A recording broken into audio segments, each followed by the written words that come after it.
जब रोते थे तो मेरे पापा बैठे रहते थे मेरे पास। मतलब हम रात में जग रहे हैं तो मेरे पापा मेरे साथ होते थे। होता है ना, लड़कियों की सबसे ज़्यादा मोहब्बत अपने बाप से होती है। वो अपना दुख भी अपने पापा के सामने ही शेयर करती है। मेरे साथ परेशानी वैसे परेशानी में झेल लिया तुम लोगों से। अस्सलामुअलैकुम guys, welcome back to my YouTube channel family official blog में। और काफ़ी टाइम के बाद आज हम अपना ऐसे ब्लॉग शुरू कर रहे हैं।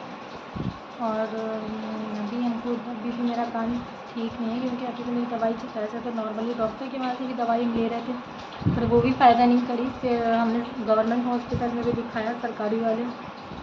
सोचा शायद वहाँ से कुछ हो, पर वहाँ से भी कोई फ़ायदा नहीं हुआ। बहुत दर्द है और हमें रातों में नींद नहीं आ रही। तो अभी हम दिखाने जाएंगे हमारे वहाँ पे जो प्राइवेट हॉस्पिटल है, जो मतलब कान की डॉक्टर हैं, उनको दिखाने जा रहे हैं। क्योंकि कान वाला मसला है, ऐसे रिस्क नहीं ले सकते हैं। और खुदा ना खास्ता कोई और बात होगी तो ज़िंदगी भर का रोना रहेगा। तो अभी हम जाएंगे, सोनी खाला के साथ जाएंगे, क्योंकि उनकी भी दवाई चल रही है वहीं से कान की। तो उनका रिव्यू था, वो काफ़ी अच्छे डॉक्टर हैं, उन्हें कोई दिखा दो। हालांकि उनकी फ़ीस काफ़ी हाई फाई है। मतलब अगर आप जा रहे हो वहाँ पे दवाई लेने तो 1000 रुपये तो आपको ले जाने ही पड़ेंगे, और वो सारे ही वहाँ खर्चा हो जाते हैं। क्योंकि 500 रुपये का केवल उनका पर्चा बनता है और दवाई फिर अलग।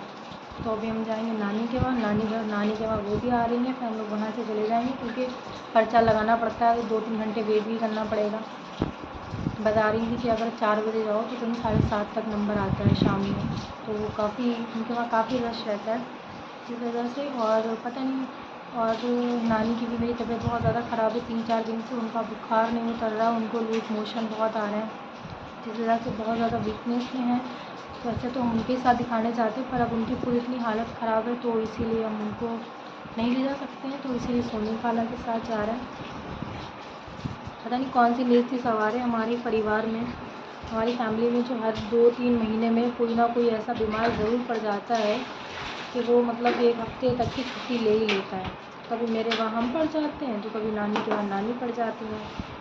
और 3-4 दिन से हम ठीक से सोए नहीं है। ये देख रहे हो, ये सब सोए इतना बुरा दर्द उठता है कि अगर हम इस साइड भी लेटते हैं ना तो मेरा बहुत ख़तरनाक दर्द होता है। मतलब जब भी दर्द होता है इतना बुरा हम रोने लगते हैं, क्योंकि मुझे दर्द नहीं बर्दाश्त होता है। इसलिए तभी हम ब्लॉगिंग नहीं कर पा रहे थे। और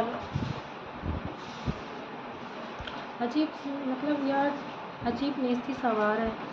कुछ ना कुछ हमारी फैमिली में हो ही जाता है, और होता वही चीज़ है जिसमें पैसे लगते हैं। मतलब ये भी नहीं है अगर बंदा बीमार पड़ रहा है तो पास वाले डॉक्टर से ठीक हो जाए, नहीं। जब तक उसके 1000-1500 लपेटे में नहीं आ जाएंगे पूरी तरीके से, तब वो अच्छे से ठीक होता है। यानी हार में भी कुछ ना कुछ लगा रहता है, हमारे परिवार में भी लगा रहता है। और जब हम बीमार पड़ते हैं तो हमें सबसे ज़्यादा हमें अपने पापा की बहुत याद आती है। मतलब उनकी कमी, क्योंकि हम मतलब छोटे थे ना, जब हम छोटे थे हम बीमार पड़ते थे तो अगर हम रात में जग रहे हैं तो मेरे साथ मेरे पापा मतलब बराबर से बैठे रहते थे। अभी भी जब हम 10th क्लास 9th क्लास में थे तो वो गल्स में नहीं निकलते गालों में, हमको अभी भी ध्यान है। उन दिनों भी गाल के चक्कर, गलजियों के चक्कर मेरे ना इन्फेक्शन हो गया था दोनों कानों में। तो हम जब रोते थे तो मेरे पापा बैठे रहते थे मेरे पास। मतलब अगर हम रात में भी जग रहे हैं तो मेरे पापा मेरे साथ होते थे, क्योंकि हम रोते थे अपने पापा को ही आवाज़ देते थे, अम्मी को कभी नहीं देते थे। क्योंकि एक होता है ना, लड़कियों की सबसे ज़्यादा मोहब्बत अपने बाप से होती है। वो अपना दुख भी अपने पापा के सामने ही शेयर करती है। तो मेरे साथ भी यही सीन था कि अगर हम रात में चीखते भी थे ना तो मेरे मुँह से पापा ही निकलता था, पापा दर्द हो रहा है। मेरे पापा तुरंत उठ के बैठ जाते थे। अब कुछ होता है तो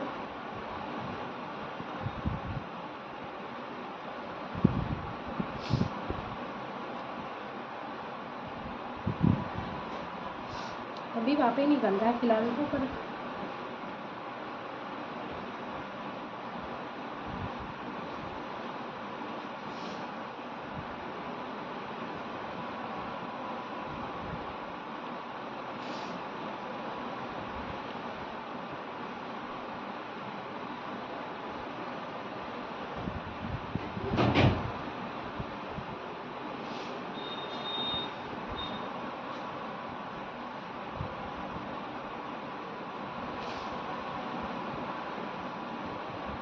जल्दी। ऐसे भी रोना नहीं आता कैमरे के सामने, पता नहीं, वैसे तो रोते हैं पर जब भी मेरे सामने कैमरा होता है हम रो नहीं पाते। तब जब से बीमार पड़े तब से बहुत रोना आ रहा है।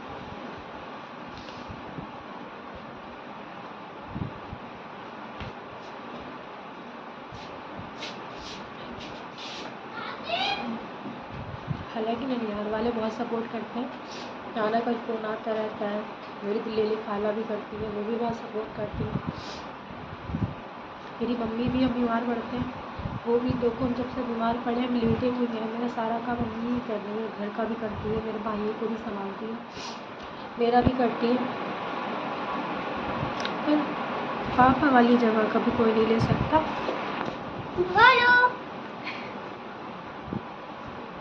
ये हम लोग नानी के वहाँ जा रहे हैं, ये भी जा रहा है। कल जा रहे हो? अभी। क्यों? आज नानी ने बुलाया। क्यों? नानी की दवाई, नानी का आओ। नानी के लड्डू मती यार, हजरत लड्डू मती मेरे ऊपर। एक बार कहते, एक बार नानी कह के नानी कह रही लड्डू पहले बन रहे आओ। हटो यार, ऐसी बातें करते हैं। लड्डू पहले फिलहाल ब्लॉग स्टार्ट कर दिए और ब्लॉग बनाना भी, अगर पीछे तो बहुत गंदी बात है, ऐसा नहीं करती। ब्लॉग स्टार्ट कर दिया, ब्लॉग बनाना भी ज़रूरी है। तो मेरे वहाँ ये बड़ा सीन रहता है, अगर हम बीमार पड़ जाते हैं तो मेरे ब्लॉग बंद हो जाते हैं, क्योंकि कोई बनाने वाला ही नहीं है। अगर हम पड़े होते हैं, अब 3 दिन से तो मेरे इतनी तकलीफ़ थी कि उठ ही नहीं पा रहे थे, बस लेटे ही रहते थे। तो नानी के वहाँ जा रहे हैं तो हम चेंज भी करना है, नानी को भी देखने जाना है, तो इस चक्कर हमने सोचा पहले ब्लॉग शुरू कर लेते हैं।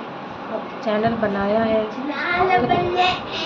कहते नहीं, अगर आप जिस लाइन में निकल गए हो तो अगर बीच उससे आप अगर वहाँ से बेनिफिट नहीं हो रहा है तो क्या ही फ़ायदा इतने मेहनत करने का। तो जब इस लाइन में आ ही चुके हैं पूरी तरीके से, तो फिर ऐसा पीछे हटना भी सही नहीं।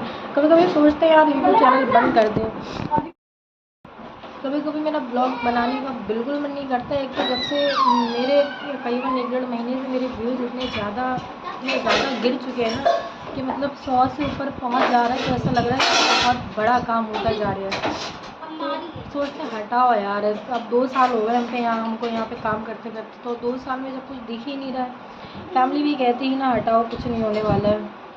मेरे नाना भी बहुत बार कह चुके हैं ये बात कि बेटिया कोई फ़ायदा नहीं है इससे मेहनत करने का, कुछ नहीं होगा, ज़िंदगी ऐसी हो जाएगी। पर हम सोचते हैं ऐसे कैसे नहीं होगा, जब सब बना रहे हैं, सबको प्रॉफिट है, तो मेरा क्यों नहीं होगा, मेरा भी होगा।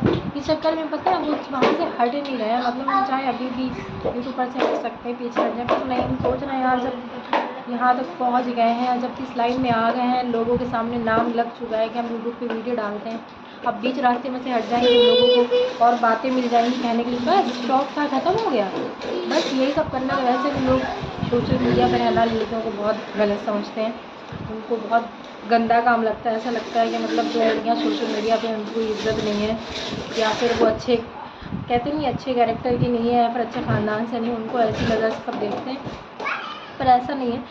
अभी देख लो, चाहे वो दिल्ली हो, मुंबई, मतलब हम तो हर शहर में, हर गांव में ऐसे ब्लॉगर ज़रूर हैं जो यूट्यूब से काफ़ी अर्निंग कर रहे हैं, अपनी फैमिली, अपना परिवार सब कुछ देख रहा है।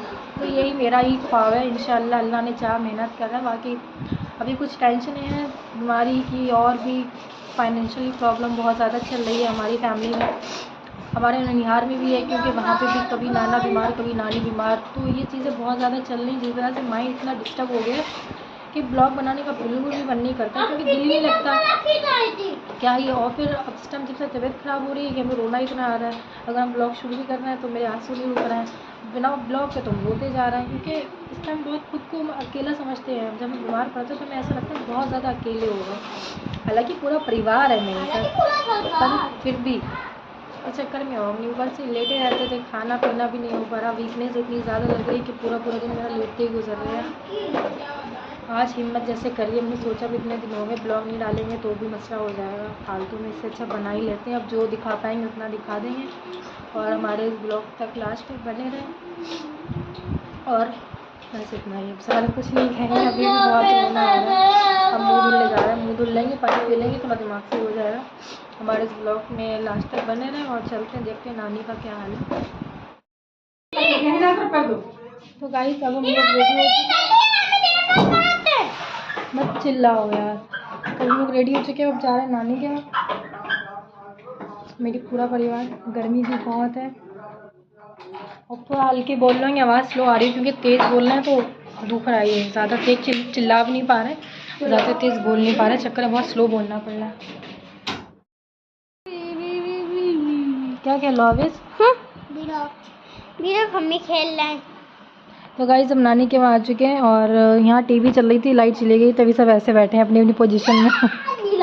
गाइस मेरी नानी की तबीयत बहुत ख़राब थी 3 दिन से। 3 दिन से तो खाना नहीं खाया। क्या हो गया था? पेट में दर्द, लैटरीन आने लगी। अच्छा, शुगर भी बढ़ गई। हमारे में चल रहा है, पूरे चक्कर आ रहे, कतई कुछ अच्छा नहीं लग रहा। अभी खाना नहीं खाया, मूंग की दाल की कल से भगरी खाई है, जरा खिचड़ी चल रही है। पानी कड़वा लग रहा, ना पानी पीने दिल हो रहा, ना कुछ रोटी की इच्छा हो रही, कतई ऐसे ही। पता नहीं कौन सी मुसीबत आई हुई है। और क्या, सब परेशान है हमारे इस वक्त घर पे, सब। किसी कान की परेशानी, किसी क्या परेशानी है। परेशानी जैसे परेशानी ने घेर लिया था कई हम लोगों को। तबीयत नहीं ठीक रहती, रात भर नींद नहीं आई, सही बात है। कभी जगते रहे।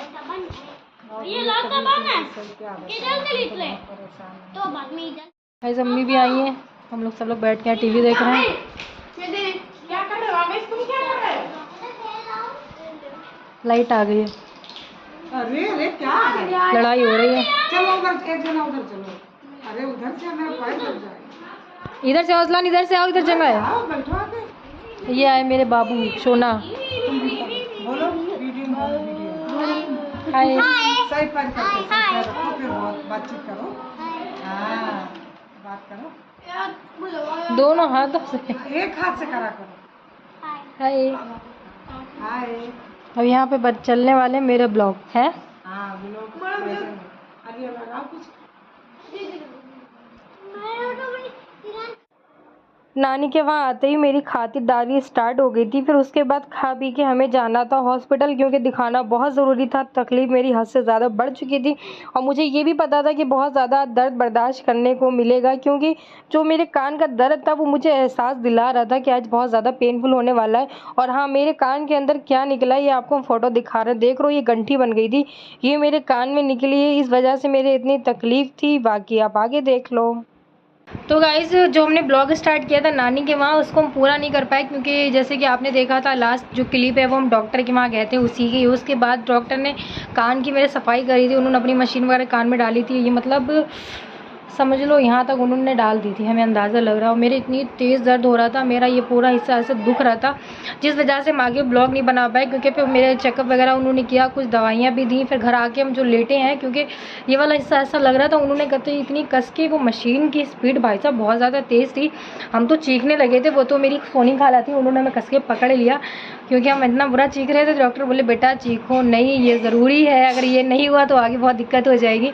तो जिस वजह से हम आगे ब्लॉग ही नहीं बना पाए। फिर नानी घर पे आए, खाना वाना खाया, हमने कुछ रिकॉर्ड नहीं करा क्योंकि मेरे अंदर बिल्कुल भी हिम्मत नहीं थी, तकलीफ़ इतनी ज़्यादा थी, बोला नहीं जा रहा था। तुरंत ताज़ा ज़ख़म था, मतलब जो उन्होंने कान का ट्रीटमेंट किया था वो काफ़ी ज़्यादा पेनफुल था। हम आपको बता नहीं सकते कितनी तकलीफ़ सही है कल हमने। और वहाँ पे ब्लॉग भी नहीं शूट कर सकते थे क्योंकि अच्छा नहीं लग रहा था ना ऐसे डॉक्टर के सामने, ऊपर से भीड़ भी काफ़ी थी। तो फिलहाल ये वाला ब्लॉग हम यहीं पे एंड करते हैं, छोटा सा है पर ज़रूरी है डालना। और अब इंशाल्लाह अच्छे ब्लॉग आएंगे और पहले से हम काफ़ी बेटर है। वैसे ब्लॉग यहीं पे एंड होता है। Bye bye.